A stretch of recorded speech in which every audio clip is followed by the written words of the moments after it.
जागरणजोश.com के इस वीडियो में आप सभी का स्वागत है। मैं हूं सैयद सोबान। इस वीडियो में हम जानेंगे कि आज के करंट अफेयर से क्या कुछ सवाल बनाए जा सकते हैं, उनके सही जवाब क्या होंगे और उनसे रिलेटेड कुछ की फैक्ट्स के बारे में भी जानेंगे। तो चलिए शुरू करते हैं पहले सवाल के साथ। विश्व रेडियोलॉजी दिवस यानी कि वर्ल्ड रेडियोग्राफी डे निम्न में से किस दिन मनाया जाता है? इसका जो सही जवाब है वो है 8 नवंबर, ऑप्शन डी।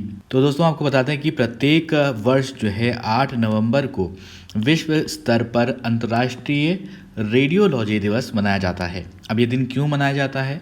तो ये दिन जो है रेडियोलॉजी के उस मूल्य के बारे में जागरूकता को बढ़ावा देने के लिए मनाया जाता है जो सुरक्षित रोगी देखभाल में योगदान देता है और स्वास्थ्य देखभाल की निरंतरता में महत्वपूर्ण भूमिका रेडियोलॉजिस्ट और रेडियोग्राफर की सार्वजनिक समझ में निरंतर सुधार करता है।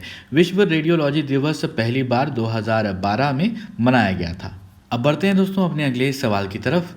तो सवाल है, भारत के कॉमिक्स हीरो चाचा चौधरी को निम्न में से किस परियोजना का ब्रांड एम्बेसडर बनाया गया है? इसका सही जवाब है ऑप्शन ए, नमामि गंगे परियोजना। दोस्तों आपको बता दें कि भारत के कॉमिक्स हीरो चाचा चौधरी आप सबने पढ़ी होगी, उनको जो है नमामि गंगे परियोजना का ब्रांड एम्बेसडर चुना गया है। मशहूर भारतीय सुपर हीरो चाचा चौधरी, जिनका दिमाग कंप्यूटर से भी तेज चलता है, उन्होंने अब नमामि गंगे कार्यक्रम से हाथ मिलाया है। इसका मतलब ये है जो कैरेक्टर है उनको जो है यहाँ पर यूज़ किया जाएगा, जो चाचा चौधरी का कैरेक्टर था। नमामि गंगे परियोजना ये केंद्र सरकार की योजना है जिस वर्ष जो है 2014 में शुरू किया गया था और सरकार के द्वारा इस परियोजना की शुरुआत राष्ट्रीय नदी जो गंगा है उसके प्रदूषण, संरक्षण और कायाकल्प करने के उद्देश्य से की गई थी।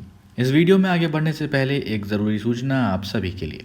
हमारी वेबसाइट जागरणजोश.com पर अगर आप करंट अफेयर्स पढ़ना चाहते हैं तो आपको अपने ब्राउजर में टाइप करना है www.jagranjosh.com, जिसके बाद आपको हमारी वेबसाइट का होम पेज नजर आएगा। इसके बाद आपको करंट अफेयर्स के टैब पर जाना है। ड्रॉप डाउन में आपको मंथ वाइज करंट अफेयर्स मिल जाएंगे, जहां आप मंथ के हिसाब से करंट अफेयर्स पढ़ सकते हैं। जब आप करंट अफेयर्स टैब पर क्लिक करेंगे तो आपको कुछ इस तरह से पेज नजर आएगा। अगर आप कैटेगरी वाइज करंट अफेयर्स पढ़ना चाहते हैं तो आप अपनी पसंद के हिसाब से कोई भी कैटेगरी चूज कर सकते हैं, जिसमें latest, national, international, sports, technology और इकोनॉमी जैसी कैटेगरीज मौजूद हैं। अब बढ़ते हैं दोस्तों अपने अगले सवाल की तरफ। सवाल है कि हॉकी इंडिया के नए अध्यक्ष के रूप में निम्नलिखित में से किसे चुना गया है? इसका सही जवाब है ऑप्शन बी, ज्ञानेंद्रो निंगोबम। दोस्तों आपको बता दें कि मणिपुर के ज्ञानेंद्रो निंगोबम को हाल ही में निर्विरोध हॉकी इंडिया का अध्यक्ष चुना गया है, जो मोहम्मद मुश्ताक अहमद की जगह लेंगे। अहमद को राष्ट्रीय खेल संहिता के कार्यकाल के दिशा निर्देश के उल्लंघन के कारण खेल मंत्रालय से इस्तीफा देने को कहा गया था। अहमद को हालांकि यहां हॉकी इंडिया की कांग्रेस और चुनाव में निर्विरोध वरिष्ठ उपाध्यक्ष चुना गया है और निंगोबम हॉकी इंडिया के अध्यक्ष पद पर काबिज होने वाले पूर्वोत्तर के पहले सदस्य होंगे और अहमद के जुलाई में निजी और पारिवारिक कारणों से इस्तीफा देने के बाद से वो कार्यवाहक अध्यक्ष थे। अब बढ़ते हैं अपने अगले सवाल की तरफ। हाल ही में रमेश लक्ष्मी नारायण को किस बैंक का मुख्य सूचना अधिकारी नियुक्त किया गया? इसका सही जवाब है HDFC bank, option C. HDFC bank आप लोगों ने दोस्तों पता ही होगा। तो HDFC बैंक ने हाल ही में कहा कि उसने जो है रमेश लक्ष्मी नारायण को अपने अगले मुख्य सूचना अधिकारी यानी कि CIO के तौर पर नियुक्त किया है और ये नियुक्ति पहले के CIO मुनीश मित्तल के इस्तीफा के करीब जो है 4 महीने बाद हुई है। ये बैंक के नए चीफ एग्जीक्यूटिव ऑफिसर और मैनेजिंग डायरेक्टर शशिधर जगदीशन के अंडर उसके द्वारा जो है घोषणा की गई और पहली बड़ी नियुक्ति भी ये है। और लक्ष्मी नारायण ने रेटिंग एजेंसी क्रिसिल्स में से ज्वाइन किया है, जहां वे चीफ टेक्नोलॉजी एंड इंफॉर्मेशन के पद पर काम कर रहे थे। अब बढ़ते हैं दोस्तों अपने अगले सवाल की तरफ। सवाल है दोस्तों कि राष्ट्रीय कैंसर जागरूकता दिवस यानी कि नेशनल कैंसर अवेयरनेस डे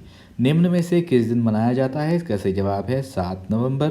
तो दोस्तों आपको बता दें कि देश में प्रत्येक वर्ष 7 नवंबर को राष्ट्रीय कैंसर जागरूकता दिवस मनाया जाता है। जैसा कि ये नाम भी बताता है कि ये जो जानलेवा बीमारी है उसे लड़ने के लिए शुरुआती कैंसर का पता लगाने की आवश्यकता के बारे में ये जागरूकता फैलाई जा सके। कैंसर भारत सहित दुनिया भर में जीर्ण और गैर संचारी रोगों यानी कि नॉन कम्युनिकेबल डिजीज की वजह से होने वाली बीमारियों एवं मृत्यु प्रमुख कारणों में से एक है। विश्व स्वास्थ्य संगठन वर्ल्ड हेल्थ ऑर्गेनाइजेशन के अनुसार वैश्विक स्तर पर कैंसर मृत्यु का दूसरा प्रमुख कारण है और वर्ष 2018 में विश्व स्तर पर लगभग 18 मिलियन मामले कैंसर से संबंधित थे, जिनमें से 1.5 मिलियन मामले जो है अकेले सिर्फ हमारे देश भारत से थे। अब बढ़ते हैं दोस्तों अपने अगले सवाल की तरफ। सवाल है कि निम्न में से किस राज्य सरकार ने राष्ट्रीय जल पुरस्कार 2019 के तहत सर्वश्रेष्ठ राज्य श्रेणी में शीर्ष स्थान हासिल किया है? तो इसका जो सही जवाब है वो है तमिलनाडु, ऑप्शन बी। तमिलनाडु सरकार ने राष्ट्रीय जल पुरस्कार 2019 के तहत सर्वश्रेष्ठ राज्य श्रेणी में शीर्ष स्थान हासिल किया है। कुल मिलाकर तमिलनाडु राज्य ने विभिन्न श्रेणियों में 7 पुरस्कार जीते हैं। पुरस्कार समारोह में जो है 11 और 12 नवंबर को उपराष्ट्रपति एम वेंकैया नायडू, केंद्रीय जल मंत्री गजेंद्र सिंह शेखावत, केंद्रीय पर्यावरण मंत्री प्रकाश जावड़ेकर की उपस्थिति में होना है। ये 2 दिवसीय समारोह के रूप में होना है। पीडब्ल्यूडी सचिव के मानिवासन तमिलनाडु सरकार की ओर से राष्ट्रीय जल पुरस्कार प्राप्त करेंगे। अब दोस्तों वो सवाल जिसका जवाब आपसे हमने पिछले वीडियो में पूछा था, तो सवाल था कि किस बैंक ने चालू वित्त वर्ष की दूसरी तिमाही में अपने लाभ में 52% की वृद्धि दर्ज की है? इसका सही जवाब है भारतीय स्टेट बैंक। आप में से बहुत सारे दोस्तों ने इसका सही जवाब दिया है। तो दोस्तों आपको बता दें कि 2020 और 21 के जुलाई से सितंबर जो दूसरी तिमाही होती है उसमें भारतीय स्टेट बैंक ने यानी कि एसबीआई का जो लाभ कर है वो कटौती के बाद 52% बढ़कर इतना अमाउंट का हो गया है और एसबीआई समूह की कुल आय समीक्षाधीन तिमाही के दौरान ये बढ़कर इस अमाउंट आप जो यहाँ पर देख रहे हैं स्क्रीन पर ये अमाउंट करोड़ में दी गई है। तो ये आपका हुआ है और उसके बाद जो है जो 1 साल पहले की समान अवधि थी उसमें इतना करोड़ रुपए ये थी और बैंक ने बताया कि 30 सितंबर 2020 तक कुल कर्ज के मुकाबले उसकी जो सकल गैर निष्पादित परिसंपत्ति है यानी कि एनपीए है वो घटकर 5.28% रह गई है, जो 1 साल पहले की समान अवधि में 7.19% थी। अब दोस्तों एक सवाल आपके लिए जिसका जवाब आपको हमें कमेंट बॉक्स में लिख कर देना है। सवाल है कि सड़क परिवहन और राजमार्ग मंत्रालय ने अधिसूचना जारी करके 4 पहियों वाले सभी वाहनों के लिए किस तारीख तक फास्टैग अनिवार्य कर दिया है? तो आपके ऑप्शन हैं 1 मार्च 2021, 1 जुलाई 2021, 1 जनवरी 2021, 1 नवंबर 2021। आप अपने जवाब हमें कमेंट बॉक्स में लिखकर बताइए। अगर ये वीडियो आपको पसंद आया हो तो इस वीडियो को लाइक करें, इस वीडियो को शेयर करें अपने दोस्तों के साथ और अभी तक आपने हमारे चैनल को सब्सक्राइब नहीं किया है तो ज़रूर सब्सक्राइब करें और देखते रहें जागरणजोश.com।